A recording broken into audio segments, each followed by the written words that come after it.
All right, guys, it is December. Depending on where you are in the world, it is probably winter-ish. It's pretty cold here. It's getting down into the low 80s, high 70s, not to rub it in. But the fish are definitely transitioning, no matter if you live somewhere where it's cold or warm, they are definitely transitioning into a different mode. So today we are gonna break down our 5 favorite baits to throw for the month of December. If you're ready, let's do it.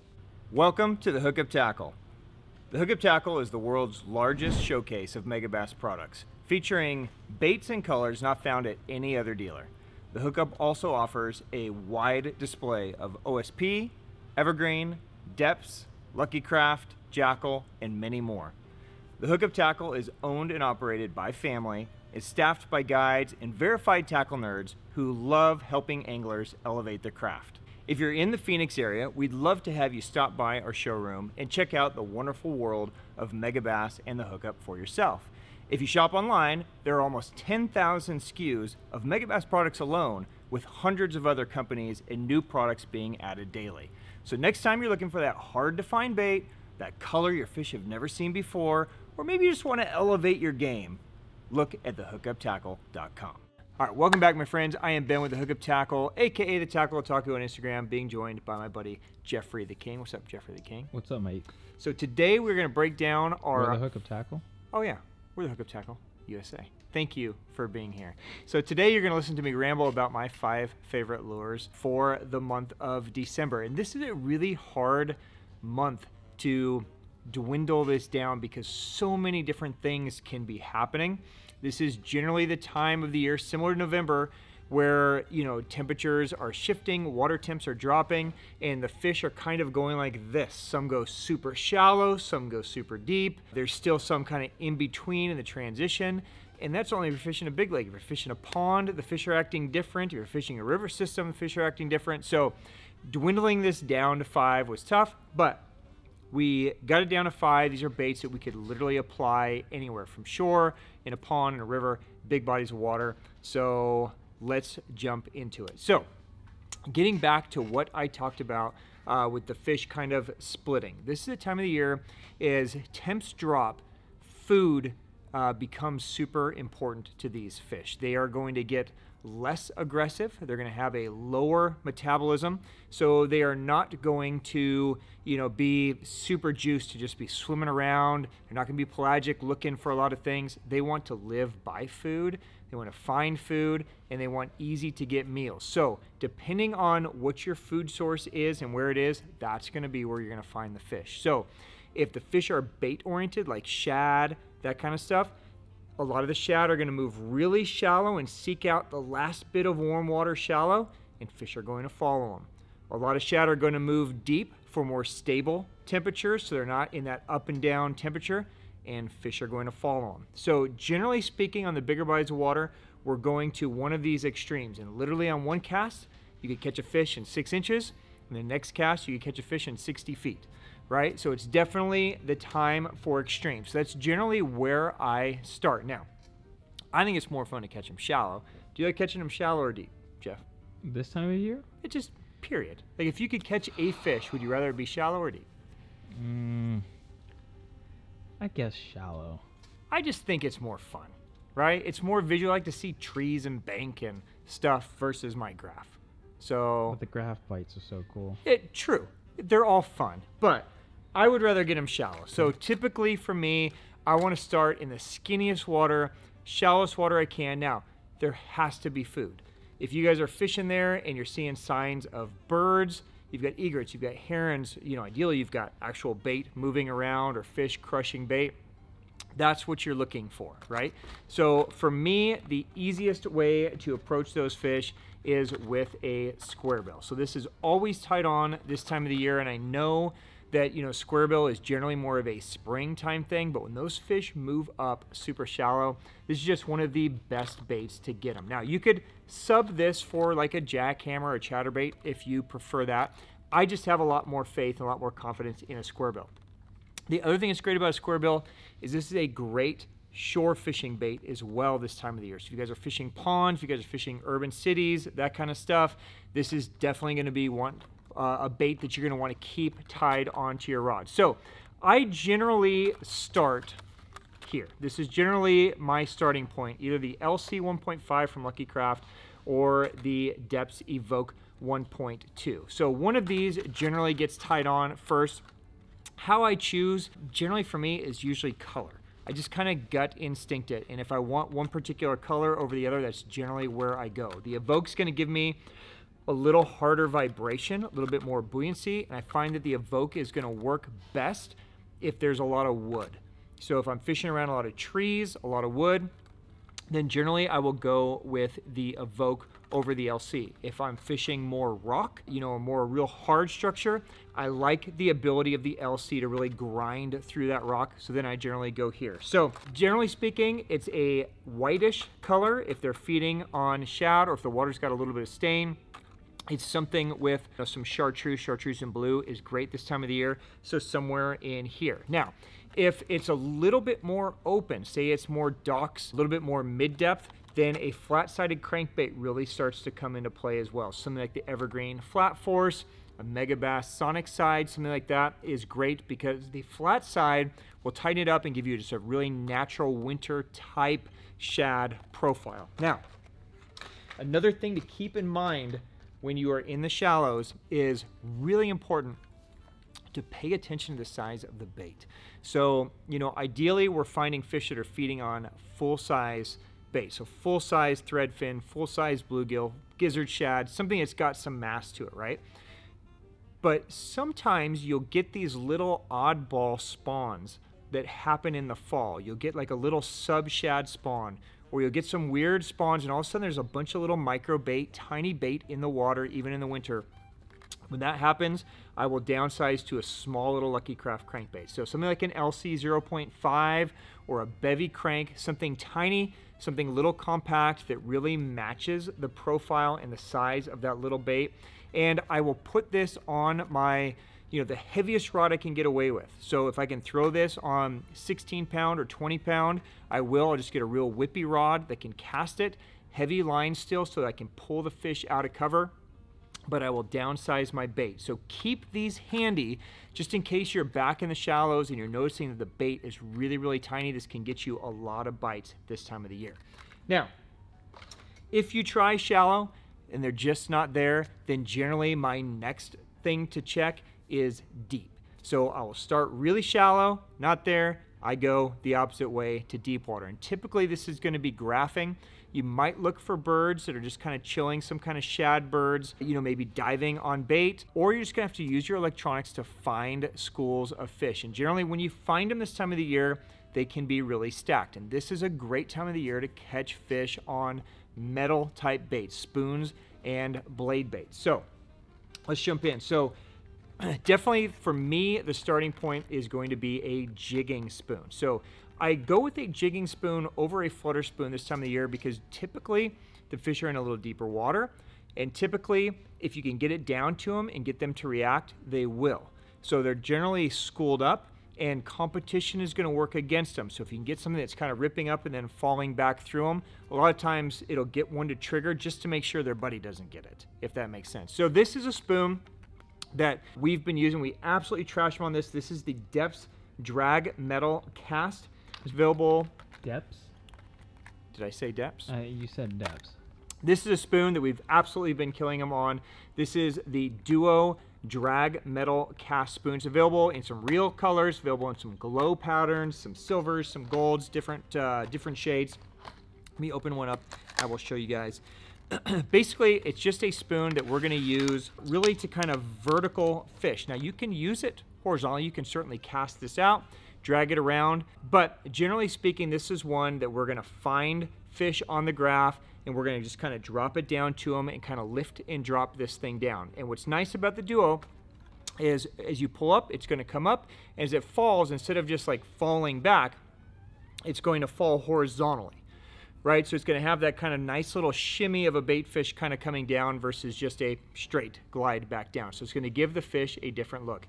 It comes rigged with the hooks that you see, and of course you can mix and match. So if it's really snaggy, you can take the treble hook off and leave just the assist hook on front, or you can take the assist hook off. You just want the one single bait or the one single hook. So however you want to rig it is fine. This is just a great spoon. It comes in a 20 gram and a 30 gram and a 15 gram. So if you guys are fishing, you know, shallow or lighter stuff, you can go with a 15 gram. 20 gram is generally perfect for me. I generally just go by depth.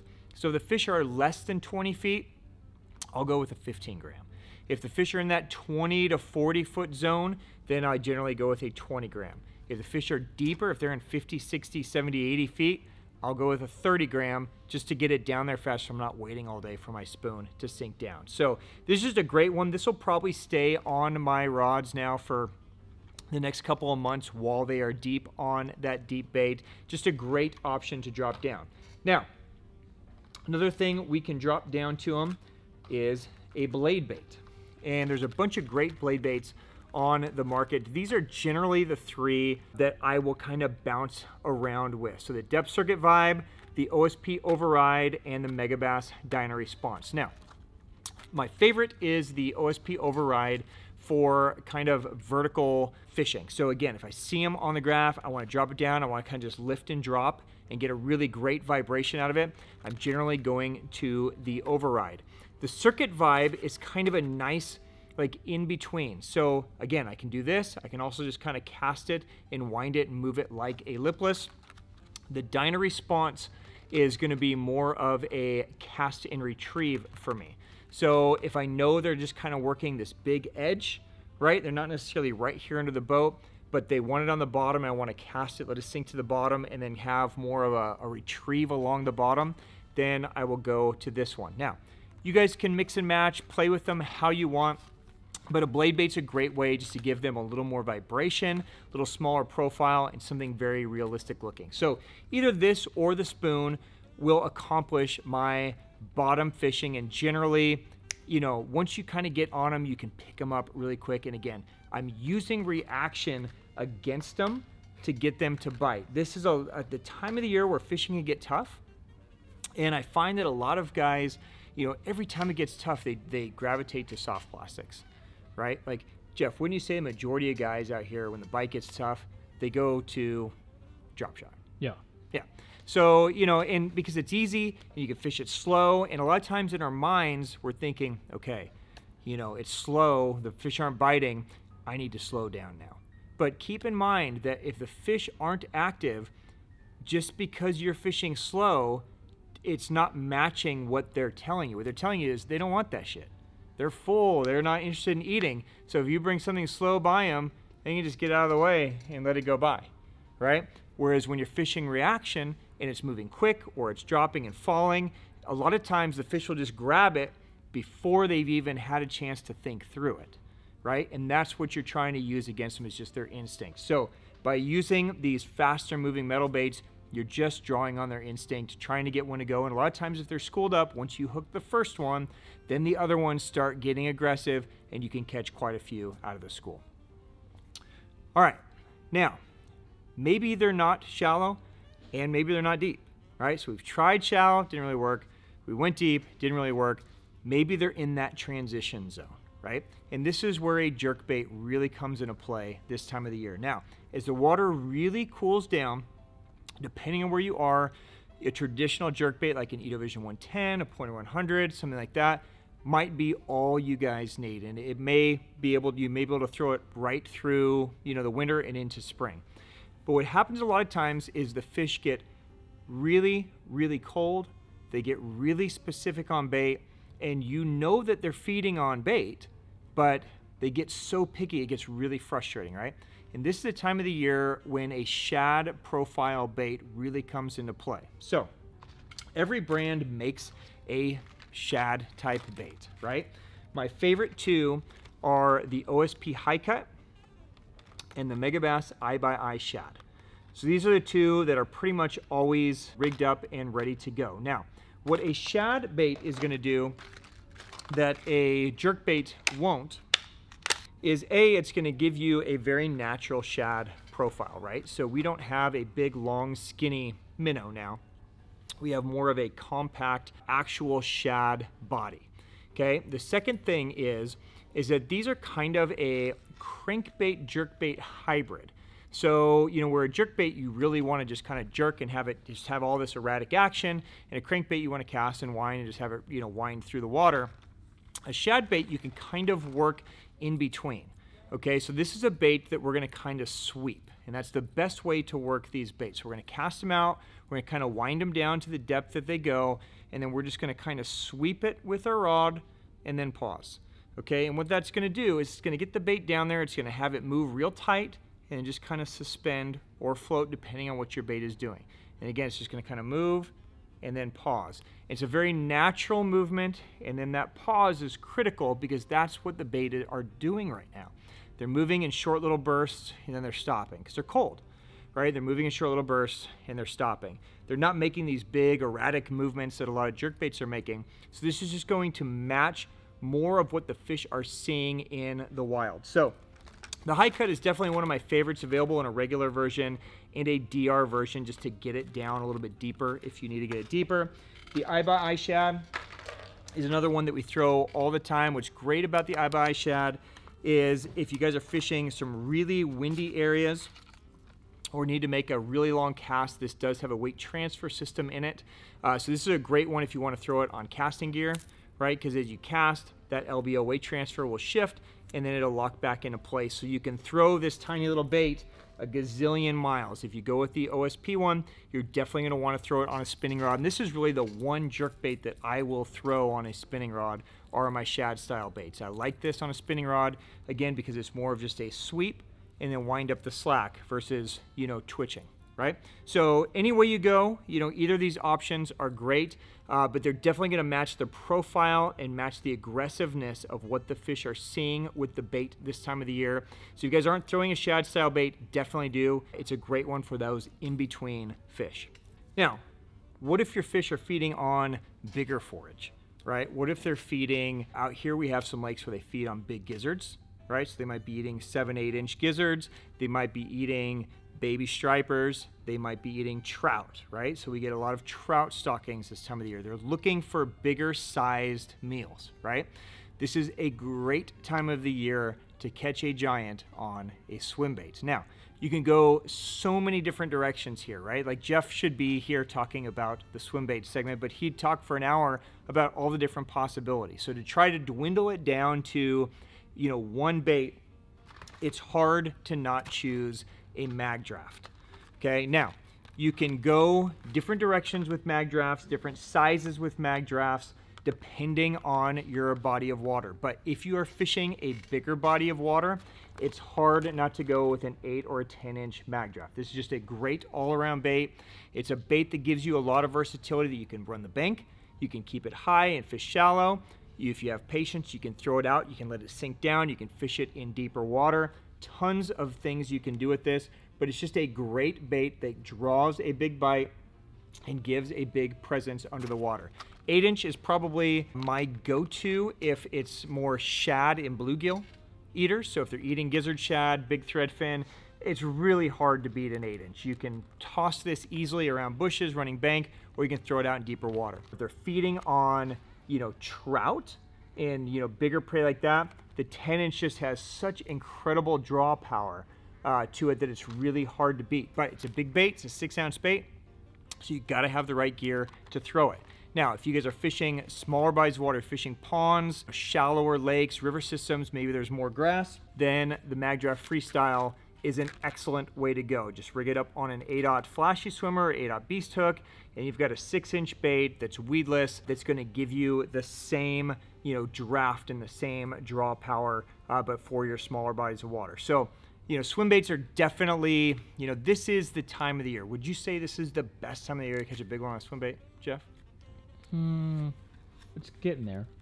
Maybe in a couple months, like, but to start it off, absolutely. Yeah. So as that water starts to cool, that's really when, you know, those big ones. Here's the thing, getting back to the aggressiveness of the fish, as the water temp drops, the fish's metabolism is going to lower. They're going to get less and less juiced. It's going to become much more important for them to eat one big meal versus 10 small meals, right? They don't want to put out all the calories to go chase around a little shad when they could just eat one 8 or 10 inch trout or bluegill or gizzard or whatever it is that they're feeding on. So that's becoming more important to the fish. So by offering a bigger bait, it's just matching the mood that those fish are in. You're getting a draw power. Just really tough to beat this type of bait this time of the year. So definitely in our top if they're feeding big ones, the Magdraft. Okay, and then finally, you know, some fish don't want anything to do with bait. They just want to eat a crawfish. And this happens a lot. Sometimes it happens in lakes that there's, you know, tons of bait in, and sometimes there's just not a lot of bait in certain bodies of water. We have a river system out here where they pretty much just feed on crawfish all the time. So when that happens, this is an amazing time to throw a little football jig. Now these are the 2 football jigs that stay on for me all the time. This is a Deps Headlock Jig and an OSP Hunch Jig. Both of them are football jigs. Let me take them out. I'll show them to you guys. So the Headlock we talk about a lot. This is an amazing little jig. It has no weed guard, so this is a great option when you're fishing around you know, rocks, sand, things that aren't going to be super snaggy, right? You're not going to want to throw this around a lot of wood, but if you're fishing more firm bottom, this can be a great option. The other one is the OSP Hunch Jig. Let me take that out. Now the Hunch Jig is a great one when you need the weed guard. So if it's maybe a mix, maybe there's some wood, some trees mixed in, it's kind of a hybrid. It's not really a true football, right? But it's kind of a hybrid round head football type head. So it comes through rock very, very well, much better than like a traditional round head would, but you get the weed guard, you get the compactness still. So just a great all around jig. Now, pretty much it's always tipped for me this time of the year. A 3-inch OSP Dolive Craw is kind of my standard. Probably 90% of the time, this is the trailer that goes on my jig. And I'll just mix and match the colors. So if it's a green pumpkin jig, some kind of green pumpkin craw works great. So watermelon jig, watermelon craw, so on and so forth, right? But a jig is just a great way to fish slow on the bottom. Generally speaking, this time of the year, I go with more of a compact finesse jig versus a full-size football jig, just because for me, you know, I've been fishing shad type baits and bait fish baits, you know, over the last few months. Now I'm transitioning more into craw, and I want it to be very realistic, very easy to manipulate. You can fish these baits very slow or very fast. You can really kind of match the mood of the fish a lot with these.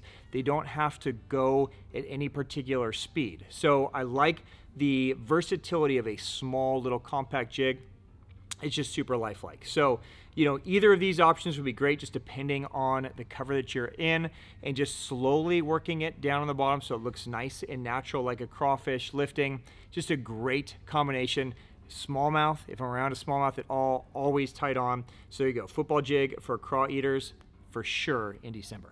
All right, guys, that is a wrap. Those are my top 5 baits for December. I hope that was insightful. If you guys have any questions on any of the baits or how to fish them, drop it down below in the comments and I will get to them. I would love to hear what your top 5 favorite baits for this month are as well. So if you want to drop that down below in the comments, we would all love to see what everybody is doing around the country so we can all learn from you as well. So until next time, guys, really appreciate the business, appreciate the support. If you want to check out any of the products closer, Jeff will put links to there. So until next time, guys, thank you so much. Peace out.